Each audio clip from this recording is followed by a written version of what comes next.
nataka niwaombe kama kanisa, niwaombe kama Wakristo, na niombe Wakenya wote, sisi wote tukatae mambo ya chuki, mambo ya ugomvi, ukabila, na hiyo maneno ya kujaribu kuwagawanya na kuwapiganisha Wakenya.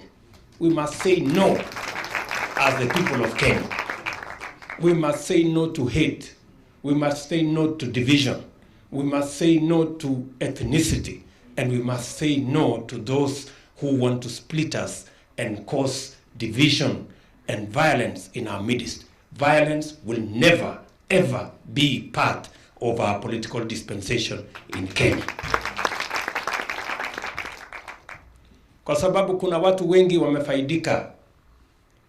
Siasa yao msingi wake ni kuwagawanya watu na kuwapiganisha. Na tunasema hiyo siasa, kuna watu wengi sana wanatafuta namna, wanasukuma njia ya vile ya kuwagawanya Wakenya. Na tunawaambia hamutafaulu.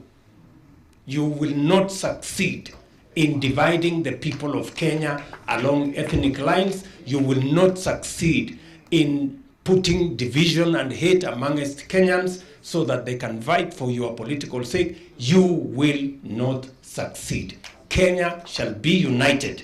Kenya shall be one. We believe in the words of Matthew 5:9 that says, "Blessed are the peacemakers, for they will be called the children of God." That is our portion as a people of Kenya.